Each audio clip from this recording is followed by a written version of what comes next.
ನಮಸ್ಕಾರ ಸ್ನೇಹಿತರೆ, ಪೈಲೂರು ಯೂಟ್ಯೂಬ್ ಚಾನಲ್ಗೆ ಸ್ವಾಗತ.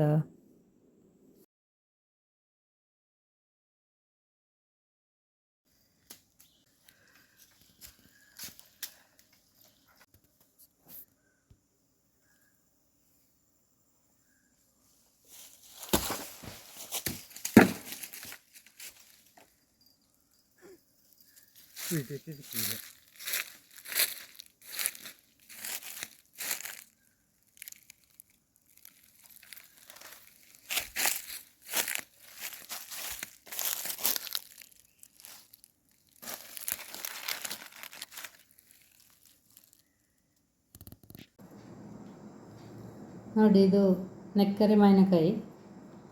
ಇದರಿಂದ ಇವತ್ತೊಂದು ಉಪ್ಪಿನಕಾಯಿ ಮಾಡುವ.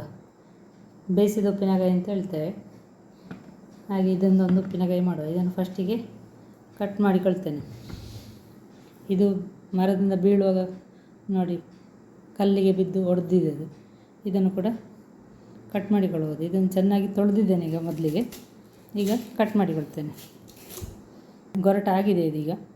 ಇನ್ನೊಂದು ಸ್ವಲ್ಪ ದಿವಸದಲ್ಲಿ ಇದು ಬೆಳಿಬೋದು. ಸ್ವಲ್ಪ ಎಳತು ಮಾವಿನಕಾಯಿ ಕೂಡ ಮಾಡಿಕೊಳ್ಳಬಹುದು. ಇದೀಗ ಬೆಳೆದಿದೆ ಸ್ವಲ್ಪ. ನೋಡಿ, ಈ ಥರ ಕಟ್ ಮಾಡಿಕೊಳ್ತಾ ಇದ್ದೇನೆ.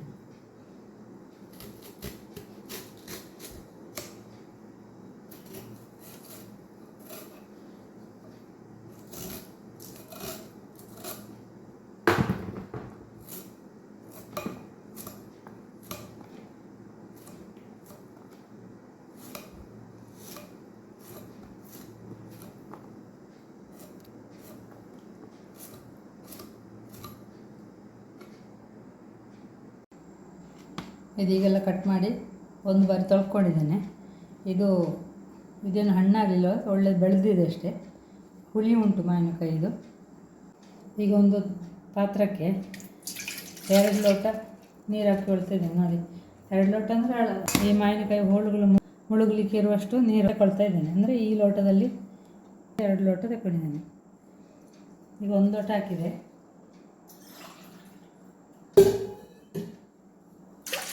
ಎರಡು ಲೋಟ ನೀರು ಹಾಕಿಕೊಂಡೆ. ಹೆಚ್ಚು ಕಡಿಮೆ ಒಂದು ಅರ್ಧ ಲೋಟದಷ್ಟು ಇದಕ್ಕೆ ಉಪ್ಪು ಹಾಕಿಕೊಳ್ತಾ ಇದ್ದೇನೆ, ಕಲ್ಲುಪ್ಪು. ಇದನ್ನೀಗ ಕುದಿಲಿಕ್ಕೆ ಇಡುವ. ಅದೇ ಲೋಟದಲ್ಲಿ ಅರ್ಧ ಲೋಟ ಉಪ್ಪು ಹಾಕಿಕೊಂಡಿದ್ದೇನೆ. ಈಗ ಇದನ್ನು ನೀರನ್ನು ಕುದಿಲಿಕ್ಕೆ ಇಡುವ. ಇದು ನೀರು ಕುದಿಯಿತು, ಅಷ್ಟರೊಳಗೆ ಆ ಉಪ್ಪು ಕೂಡ ಕರಗಿದೆ. ಈಗ ಇದು ನಾವು ಕಟ್ ಮಾಡಿ ಇಟ್ಟುಕೊಂಡ ಹೋಳುಗಳನ್ನು ಅದಕ್ಕೆ ಉಪ್ಪು ನೀರಿಗೆ ಹಾಕಿಕೊಳ್ಳುವ.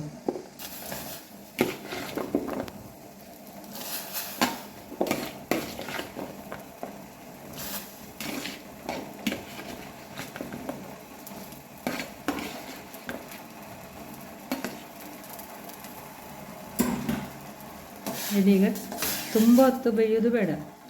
ಇದು ಚೆನ್ನಾಗಿ ಒಂದು ಕುದಿ ಬರಲಿ. ಆಗ ಹೋಳುಗಳು ಬೆಂತು ಅಂತಾದರೆ ಆವಾಗಲೇ ತೆಗಿಬೋದು. ಇಲ್ಲಾಂದರೆ ಒಂದು ಸ್ವಲ್ಪ ಹೊತ್ತು ಬೇಯಲಿಕ್ಕೆ ಬಿಟ್ಟುಕೊಂಡ್ರೆ ಆಯಿತು.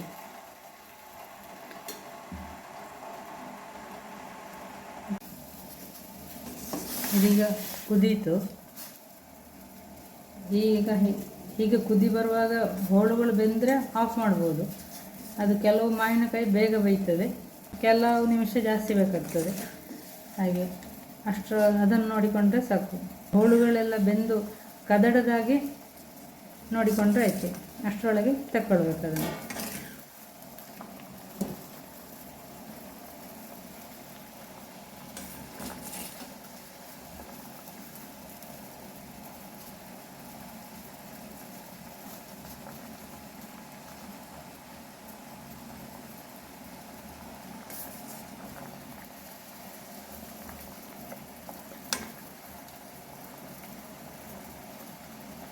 ಅದು ಹೋಳುಗಳಿಗೆಲ್ಲ ಉಪ್ಪು ಎಳ್ಕೊಳ್ತದೆ. ಅದು ಚೆನ್ನಾಗಿ ಕುದ್ದಾಗ ಅದು ಹಿಡಿದು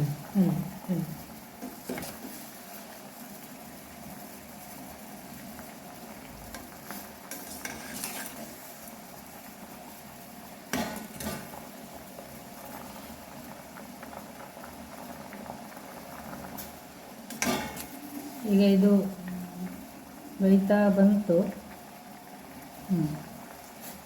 ಇದೀಗ ಸಾಕು, ಹೋಳುಗಳೆಲ್ಲ ಮೆತ್ತಗಾಯಿತು. ಇದನ್ನೀಗ ಉರಿ ಆಫ್ ಮಾಡಿಕೊಳ್ಳುವ.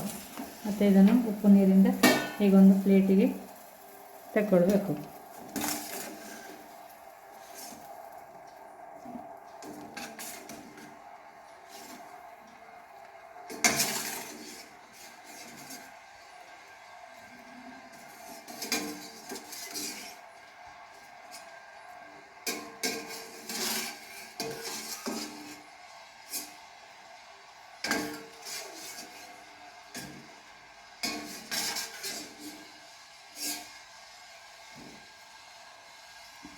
ಉಪ್ಪು ನೀರು ಮತ್ತು ಹೋಳುಗಳು ತಣ್ಣಗಾಗಲಿ.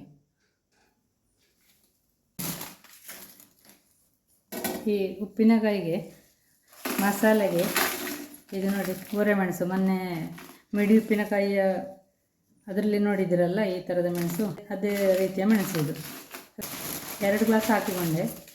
ಅಂದರೆ ಇದು ಪಾವು ಅಳತೆಯಲ್ಲಿದೆ ನಮ್ಮದು ಗ್ಲಾಸು.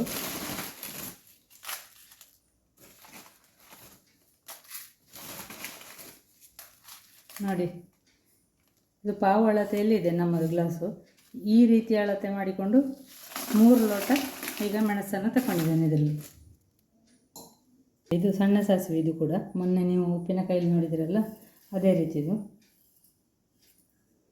ಇದೆಷ್ಟು ತಗೊಂಡಿದ್ದೇನೆ ಅಂದರೆ, ಲೋಟದಲ್ಲಿ ನೋಡಿ ಇಷ್ಟೇ ತಗೊಳ್ಳೋದು, ಇಷ್ಟೇ ಇರೋದು ಇದರಲ್ಲಿ, ಲೋಟದ ಇಷ್ಟೇ ಭಾಗ.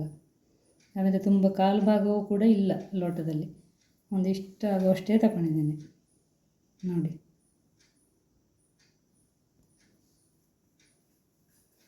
ಆ ಅಳತೆಯಲ್ಲಿ ತಗೊಂಡಿದ್ದೇನೆ.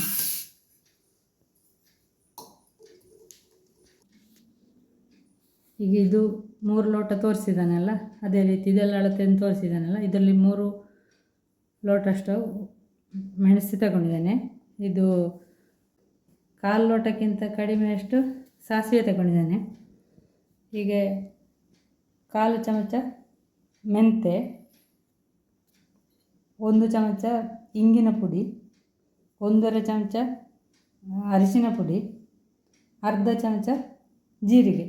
ಇದೆಲ್ಲವೂ ಟೀ ಸ್ಪೂನಿನ ಅಳತೆಯಲ್ಲಿದೆ.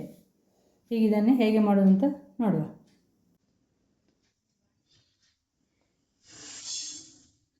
ಬಾಣಲೆಗೆ ಸಾಸಿವೆಯನ್ನು ಹಾಕಿಕೊಂಡಿದ್ದೇನೆ. ಇದನ್ನು ಮೀಡಿಯಮ್ ಉರಿಯಲ್ಲಿ ಡ್ರೈ ರೋಸ್ಟ್ ಮಾಡಿಕೊಳ್ಳುವ.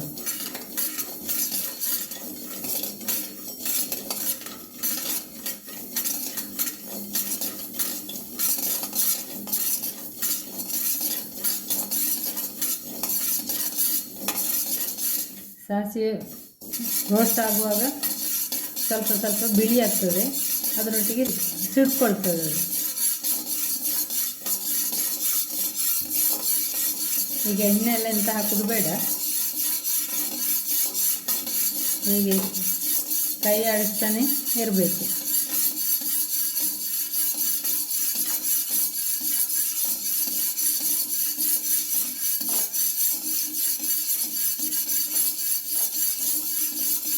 ನೋಡಿ, ಸ್ವಲ್ಪ ಸ್ವಲ್ಪ ಬೆಳ್ಳಗಾಗ್ತದೆ.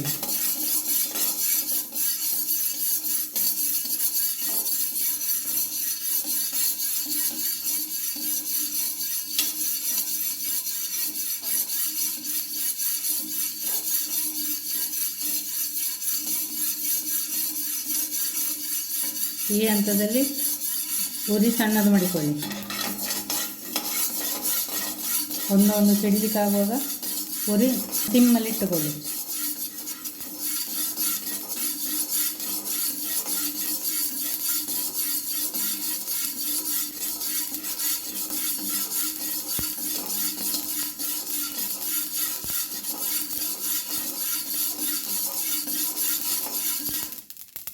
ನೋಡಿ, ಇದೀಗ ಸಾಕು. ಎಲ್ಲವೂ ಹಿಡಿದುಕೊಳ್ಳೋದು ಬೇಡ, ಇವಾಗ ತೆಗೆದುಕೊಳ್ಳೋದು.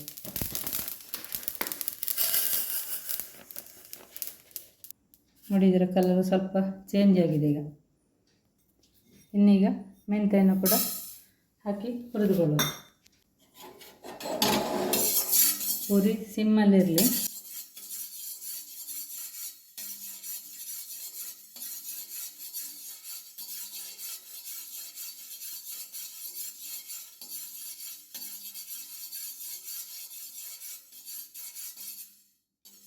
ಅದು ಒಂದು ಸಲ ಕಾದ ಬಾಣಲೆ ಅದಕ್ಕನ್ನು ಬೇಗ ಕೆಂಪಗಾಗ್ತದೆ. ತುಂಬ ಕಪ್ಪಾಗಲವರೆಗೆ ಹುರಿದುಕೊಳ್ಳೋದು ಬೇಡ. ನೋಡಿ, ಇದು ಸಾಕೀಗ. ತಗೊಂಡಿದ್ದೇನೆ. ಬಾಣಲೆಗೆ ಜೀರಿಗೆ ಕೂಡ ಹಾಕಿಕೊಳ್ಳುವ.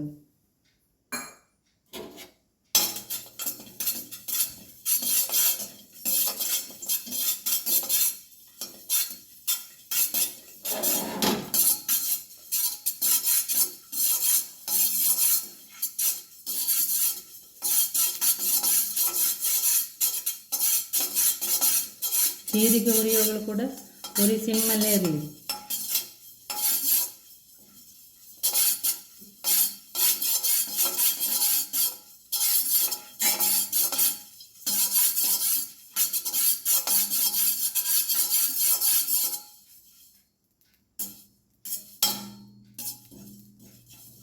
ನೋಡಿ, ಇದು ಕೂಡ ಹುರ್ಕೊಂಡಾಯಿತು. ಇದು ಮೂರನ್ನು ಕೂಡ ಒಟ್ಟಿಗೆ ಹಾಕಿಕೊಂಡಿದ್ದೇನೆ. ಇನ್ನು ಇದೇ ಬಾಣಲೆಗೆ ಈ ಮೆಣಸನ್ನು ಹಾಕಿ ಹುರಿಯುವ.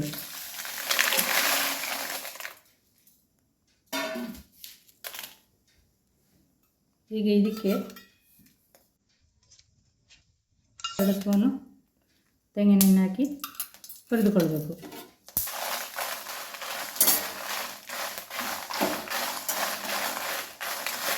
ಉರಿ ಸಣ್ಣದೇ ಇರಲಿ. ಇದನ್ನು ಸ್ವಲ್ಪ ಹೊತ್ತು ಹುರ್ಕೊಳ್ಬೇಕು.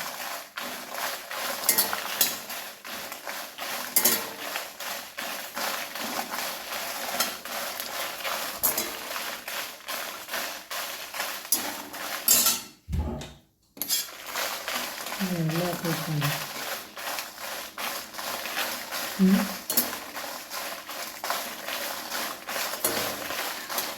ಇದಕ್ಕೆ ಹಾಕೋದು, ಇದರಲ್ಲೇ ಹಾಕೋದು.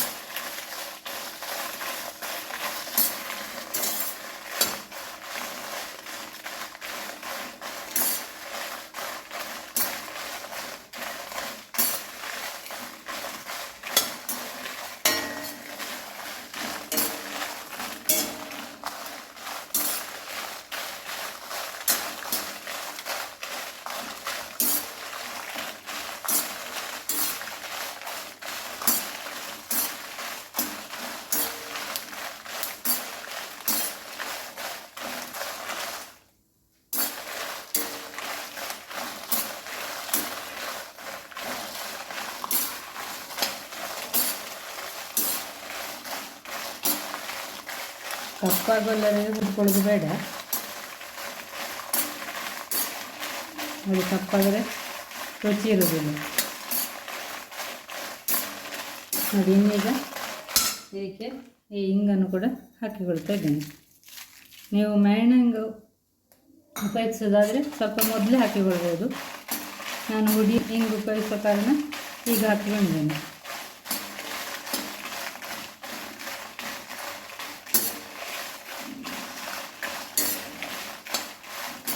ಈಗ ಉರಿ ಆಫ್ ಮಾಡಿಕೊಳ್ಳುವ.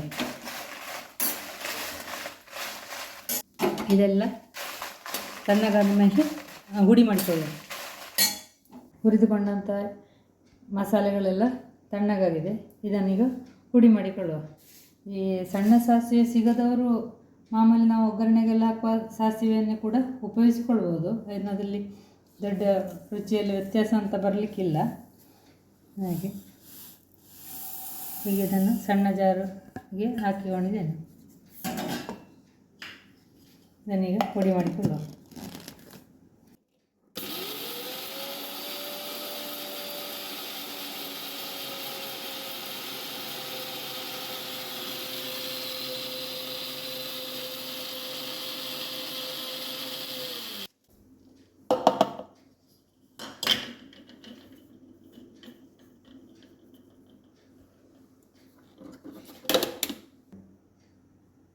ಇದೀಗ ನುಣ್ಣಗೆ ಪುಡಿ ಮಾಡಿಕೊಂಡಾಯಿತು. ಇದನ್ನೀಗ ಒಂದು ಪ್ಲೇಟಿಗೆ ತಗೊಳ್ಳುವ. ಈ ಮಿಕ್ಸಿ ಜಾರೆಲ್ಲ ಒದ್ದೇ ಇರೋದು ಬೇಡ, ಒದ್ದೆ ಇದ್ದರೆ ಪೌಡ್ರ್ ಹಾಳಾದೀತು.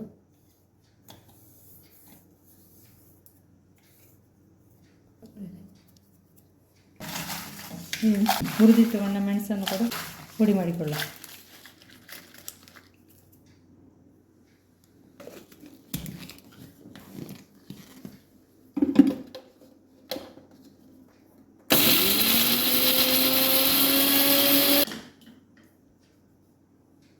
ನೋಡಿ, ಇದು ಕೂಡ ಪುಡಿ ಮಾಡಿಕೊಂಡಾಯಿತು. ಇದನ್ನು ಈಗ ಇದೇ ಪ್ಲೇಟಿಗೆ ಹಾಕಿಕೊಂಡಿದ್ದೇನೆ.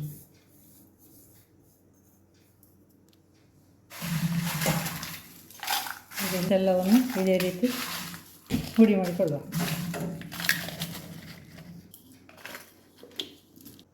ಈಗ ಇದೆಲ್ಲ ಪುಡಿ ಮಾಡಿಕೊಂಡಾಯಿತು. ಈ ಅರಿಶಿನ ಪುಡಿಯನ್ನು ಕೂಡ ಇದಕ್ಕೆ ಸೇರಿಸಿಕೊಳ್ಳುವ. ನಂತರ ಇದನ್ನೊಂದು ಸಲ ಚೆನ್ನಾಗಿ ಹೀಗೆ ಮಿಕ್ಸ್ ಮಾಡಿಕೊಳ್ಳುವ.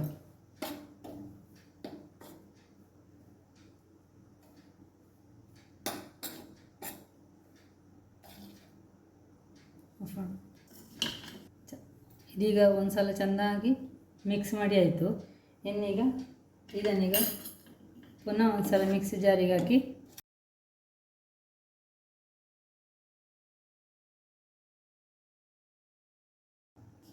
ಈಗ ಪುನಃ ಮಿಕ್ಸ್ ಮಾಡಿದ್ದನ್ನು ಮಿಕ್ಸಿ ಜಾರಿಗೆ ಹಾಕಿಕೊಂಡೆ ಪುಡಿ ಮಾಡಿಕೊಳ್ಳುವ. ಅಂದರೆ ಅದು ಮಿಕ್ಸ್ ಆಗಲಿಕ್ಕೆ ಒಳ್ಳೆಯದು, ಅದಕ್ಕಷ್ಟೇ.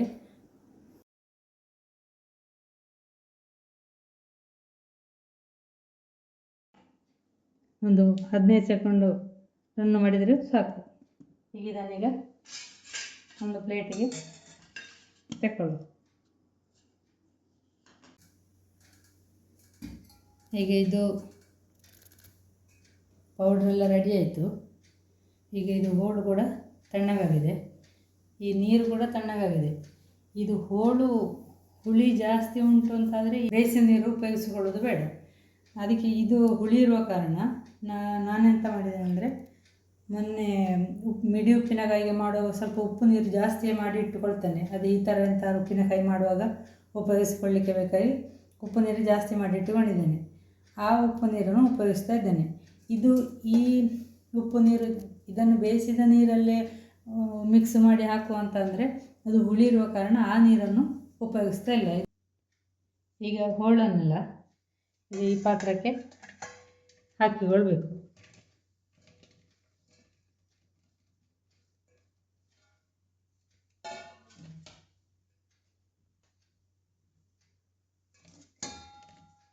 ನಂತರ ಈ ಮಸಾಲೆ ಪೌಡರನ್ನು ಕೂಡ ಇದಕ್ಕೆ ಹಾಕಿಕೊಳ್ಳುವ.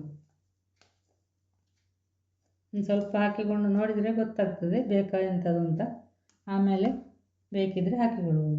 ಈಗ ಉಪ್ಪು ನೀರು ಕೂಡ ಇದಕ್ಕೆ ಹಾಕಿಕೊಳ್ಳಬೇಕು.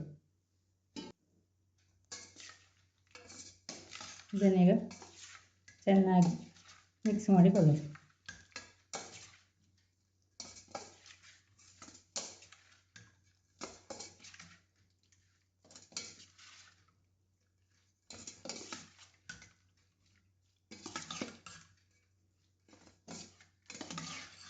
ನೋಡಿ, ಇದಕ್ಕೆಲ್ಲ ಮಸಾಲೆ ಉಪ್ಪು ನೀರೆಲ್ಲ ಸಾಕೀಗ. ಅದು ನಿಮ್ಮ ರುಚಿಗನುಸಾರವಾಗಿ ಮಸಾಲೆಯನ್ನೆಲ್ಲ ವ್ಯತ್ಯಾಸ ಮಾಡಿಕೊಳ್ಳಬಹುದು. ಜಾಸ್ತಿ ರಸ ಬೇಕು ಅಂತಾದರೆ ಈ ಮಸಾಲೆ ಪೌಡರ್ ಕೂಡ ಇದಕ್ಕೆ ಹಾಕಿಕೊಂಡು ಉಪ್ಪು ನೀರನ್ನು ಹಾಕಿ ಮಿಕ್ಸ್ ಮಾಡಿಕೊಳ್ಳಬಹುದು. ಈಗ ನಾನು ಇಷ್ಟು ಹಾಕಿಕೊಂಡು ಈ ಹದದಲ್ಲಿ ಮಿಕ್ಸ್ ಮಾಡಿ ರೆಡಿ ಮಾಡಿಕೊಂಡಿದ್ದೇನೆ. ಇದು ಈಗ ನಾವು ಇದನ್ನು ಹುರಿದ ಉಪ್ಪಿನಕಾಯಿ ಅಂತ ಹೇಳ್ತೇವೆ. ಇದನ್ನು ಇವತ್ತು ಒಂದು ದಿವಸ ಬಿಟ್ಟು ಮಾರನೇ ದಿವಸ ಊಟಕ್ಕಾಗಲಿ ತಿಂಡಿಗಳಿಗೆಲ್ಲ ಒಂದು ದಿವಸ ಬಿಟ್ಟು ಉಪಯೋಗಿಸಿದರೆ ರುಚಿ ಜಾಸ್ತಿ. ಅದು ಮಸಾಲೆ ಎಲ್ಲ ಹೋಳುಗಳಿಗೆ ಎಳ್ಕೊಂಡು ರುಚಿಯಾಗಿರ್ತದೆ. ಈ ಉಪ್ಪಿನಕಾಯಿ ಒಂದು 15-20 ದಿವಸ ಆದರೆ ಎಂತ ಆಗೋದಿಲ್ಲ. ಫ್ರಿಜ್ಜಲ್ಲಿ ಇಟ್ಟುಕೊಂಡ್ರೆ ಪರಿಮಳ ಎಲ್ಲ ಫ್ರೆಶ್ ಆಗಿ ಇರ್ತದೆ. ಇದೇ ಪುಡಿಯನ್ನು ಬಾಟಲ್ ತುಂಬಿಸಿಕೊಂಡು ಫ್ರಿಜ್ಜಲ್ಲಿ ಇಟ್ಟುಕೊಂಡ್ರೆ 2 ರಿಂದ 3 ತಿಂಗಳವರೆಗೆ ಉಪಯೋಗಿಸಿಕೊಳ್ಳಬಹುದು. ಮಿಕ್ಸೆಡ್ ತರಕಾರಿ ಉಪ್ಪಿನಕಾಯಿಗೆ ಅಥವಾ ನಿಂಬೆಹಣ್ಣು ಉಪ್ಪಿನಕಾಯಿಗೆ, ಗುಜ್ಜೆ ಉಪ್ಪಿನಕಾಯಿಗೆ ಕೂಡ ಉಪಯೋಗಿಸಿಕೊಳ್ಬೋದು. ಹಾಗೆ ಇದು ಬೇಯಿಸಿದ ಉಪ್ಪಿನಕಾಯಿ ಅಂತ ಹೇಳ್ತೇವೆ ಅಥವಾ ಹುರಿದಾಕಿದ ಉಪ್ಪಿನಕಾಯಿ ಅಂತ ಹೇಳ್ತೇವೆ ನಾವು ಇದಕ್ಕೆ. ಹಾಗೆ ಇದರಿಂದ ಇನ್ನು ಗುಜ್ಜೆ ಉಪ್ಪಿನಕಾಯಿ ಹೇಗೆ ಮಾಡೋದು ಅಂತ ನೋಡುವ. ಇದೊಂದು ಮಸಾಲೆ ಪುಡಿ ಇದೆ ಅಲ್ಲ, ಇದರಿಂದ ಎಳ್ಳೆ ಹಲಸಿನಕಾಯಿ ಅಥವಾ ಗುಜ್ಜೆ ಅಂತ ಹೇಳ್ತೇವೆ, ಅದನ್ನು ಉಪ್ಪಿನಕಾಯಿ ಮಾಡೋದು ಹೇಗೆ ಅಂತ ನೋಡುವ.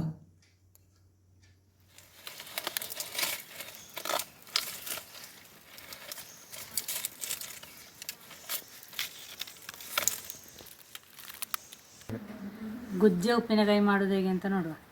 ಇದೊಂದು 7 ಹಲಸಿನಕಾಯಿ, ಇದು ಕಾಯಿ ಆಗಲಿಲ್ಲ, ಗುಜ್ಜೆ ಅಂತ ಹೇಳ್ತೇವೆ, ಇದು ಎಳೆದು ಇದು. ಈಗ ಇದನ್ನೀಗ ಕಟ್ ಮಾಡಿಕೊಳ್ಳುವ.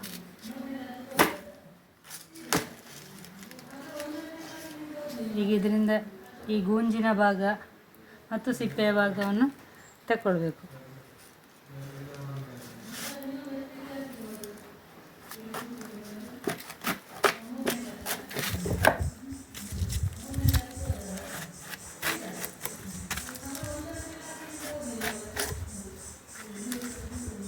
ಮಾಯಣ ಉಂಟು, ಬೇಕಿದ್ದರೆ ಸ್ವಲ್ಪ ಕೈಗೆ ಎಣ್ಣೆ ಪಸೆ ಮಾಡಿಕೊಳ್ಳುವುದು ಒಳ್ಳೆಯದು.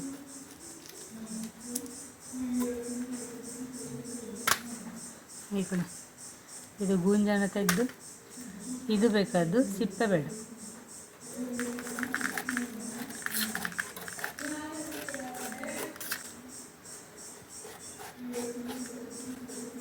ನೋಡಿ ಈ ಥರ ಈ ಸಿಪ್ಪೆ ಮತ್ತು ಗೂಂಜನ ತಗೊಳ್ಬೇಕು. ಇದನ್ನು ಎಷ್ಟು ದೊಡ್ಡಕ್ಕೆ ಕಟ್ ಮಾಡೋದಂದರೆ ನೀರಿಗೆ ಹಾಕಿಕೊಳ್ಬೋದು, ತೊಂದರೆ ಇಲ್ಲ. ಇದನ್ನು ಇಷ್ಟು ದೊಡ್ಡಕ್ಕೆ ಕಟ್ ಮಾಡಿ ಹಾಕಿಕೊಳ್ಳಬೇಕು. ಇದರಿಂದ ಸ್ವಲ್ಪ ಚಿಕ್ಕ ಮಾಡಿಕೊಳ್ಬೋದು. ನೋಡಿ ಈ ಥರ ಇಷ್ಟು ದೊಡ್ಡ ಕೂಡ ಮಾಡಿಕೊಳ್ಳೋದು. ಇಷ್ಟು ದೊಡ್ಡದಾದರೆ ಒಳ್ಳೆಯದು. ಅದು ಸ್ವಲ್ಪ ದೊಡ್ಡ ಆಯಿತು, ಸುರಿ ಕಟ್ ಮಾಡಿದ್ದು. ಈಗ ಕಟ್ ಮಾಡಿದ್ದು ಕರೆಕ್ಟ್ ಸೈಜ್ ಇದೆ ನೋಡಿ, ಈ ಸೈಜಿಗೆ.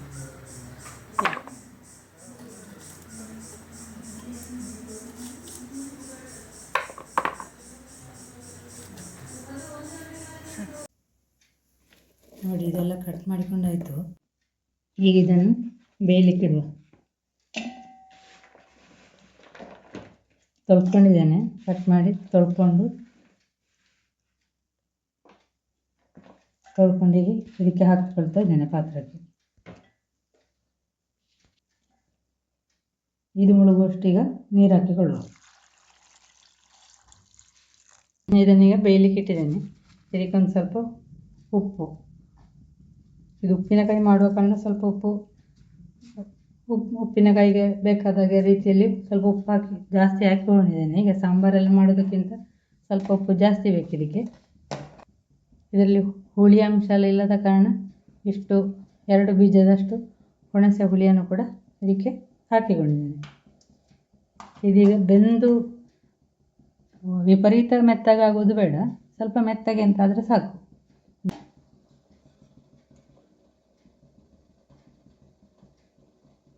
ಒಂದು ಅರ್ಧ ಸ್ಪೂನ್ ಆಗುವಷ್ಟು ಎಣ್ಣೆ ಹಾಕಿಕೊಂಡಿದ್ದೇನೆ.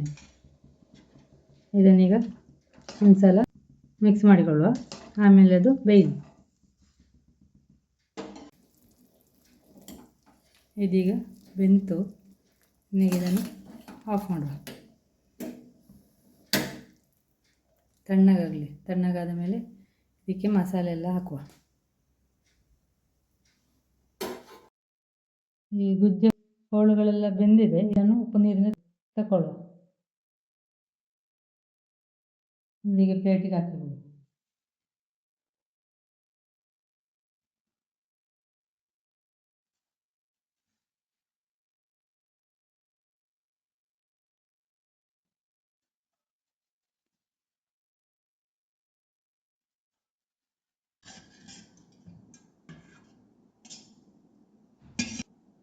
ಇದು ಹುಳಿ ಪೀಸಿ ಬೇಡ, ಇದನ್ನು ಈ ನೀರು ಕೂಡ ಬೇಡ. ಈ ಹೋಳುಗಳೆಲ್ಲ ತಣ್ಣದಿದೆ. ಇದನ್ನೀಗ ಈ ಬಾಣಲೆಗೆ ಹಾಕಿಕೊಳ್ತಾ ಇದ್ದೇನೆ. ಇದಕ್ಕೂ ಕೂಡ ಅದೇ ರೀತಿ ಮಸಾಲೆಯನ್ನು ಹಾಕಿಕೊಳ್ಳುವ.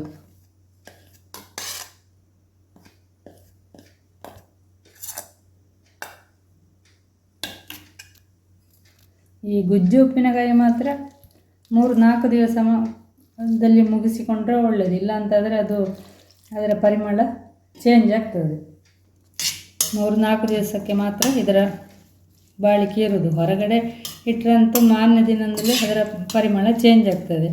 ಆದ ಕಾರಣ ಇದನ್ನು 3-4 ದಿವಸದಲ್ಲಿ ಮುಗಿಸಿಕೊಳ್ಳೋದು ಒಳ್ಳೆಯದು. ಇದಕ್ಕೆ ಸ್ವಲ್ಪ ಮಸಾಲೆಯನ್ನು ಕೂಡ ಹಾಕಿಕೊಳ್ತೇನೆ.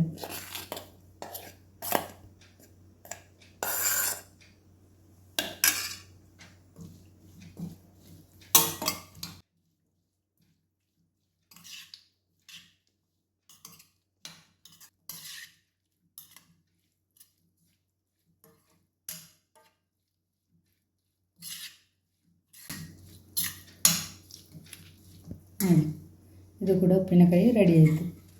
ಈ ಥರ ಮಸಾಲೆಯನ್ನು ನಾವು ಮಾಡಿಟ್ಟು ಒಂದು ನನ್ನ ಅನುಭವದ ಪ್ರಕಾರ ಇದನ್ನು ಡೈರೆಕ್ಟ್ ಯಾವುದೇ ಬಾಟಲ್ಗಳಲ್ಲಿ, ಗಾಜಿನ ಬಾಟಲ್ ಆಗಲಿ ಪ್ಲಾಸ್ಟಿಕ್ ಬಾಟಲ್ ಹಾಕೋದಕ್ಕಿಂತ ಒಂದು ಒಳ್ಳೆ ಪ್ಲಾಸ್ಟಿಕ್ ಕವರಿಗೆ ಹಾಕಿ ನಂತರ ಬಾಟಲ್ಗಳಲ್ಲಿ ಇಡೋದು ಒಳ್ಳೆಯದು ಅಂತ ನನಗೆ ಅನಿಸೋದು. ಫ್ರಿಡ್ಜಲ್ಲಿ ಇಟ್ಟುಕೊಳ್ಳೋದು ಒಳ್ಳೆಯದು, ಹೊರಗಡೆ ಅಲ್ಲ. ನನ್ನ ಅನುಭವದ ಪ್ರಕಾರ ಅದನ್ನು ಪ್ಲಾಸ್ಟಿಕ್ ಕವರಲ್ಲಿ ಹಾಕಿ ಆಮೇಲೆ ಗಾಜಿನ ಬಾಟಲಲ್ಲಿ ಅಥವಾ ನಿಮ್ಮ ಪ್ಲಾಸ್ಟಿಕ್ ಯಾವ ಬಾಟಲಲ್ಲಿ ಹಾಕೋದಾದರೂ ಕೂಡ ಆ ಥರ ಇಟ್ಟುಕೊಳ್ಳೋದು ಒಳ್ಳೆಯದು ಅಂತ ನನ್ನ ಅನುಭವ. ನನಗದು ಡೈರೆಕ್ಟ್ ಯಾವುದೇ ಬಾಟಲ್ಗೆ ಹಾಕಿಟ್ಟದು ಅಷ್ಟು ರುಚಿ ಅನಿಸಲಿಲ್ಲ. ಮತ್ತು ಉಪಯೋಗಿಸುವಾಗ ಅದೊಂದು ಏನೋ ಬೇರೆ ಥರ ಸ್ಮೆಲ್ ಬರ್ತಿತ್ತು. ಎಷ್ಟು ಒಳ್ಳೆಯ ಬಾಟಲ್ ಆದರೂ ಕೂಡ ಬಾಟಲಿನ ಸಮಸ್ಯೆ ಅಲ್ಲ, ಹುಡಿ ಹಾಳಾಗೋ ಚಾನ್ಸಸ್ಸು ಇರ್ತದೆ. ಪ್ಲಾಸ್ಟಿಕ್ ಕವರಲ್ಲಿ ಹಾಕಿಟ್ರೆ ಹಾಳಾಗೋದು ಕಡಿಮೆ ಅಂತ ನನ್ನ ಅನುಭವ. ನಿಮಗೆ ಹೇಗೆ ಬೇಕೋ ಆ ಥರ ಉಪಯೋಗಿಸಿಕೊಳ್ಬೋದು. ವಿಡಿಯೋ ನೋಡಿ ಸಪೋರ್ಟ್ ಮಾಡಿದ್ದಕ್ಕಾಗಿ ಧನ್ಯವಾದಗಳು.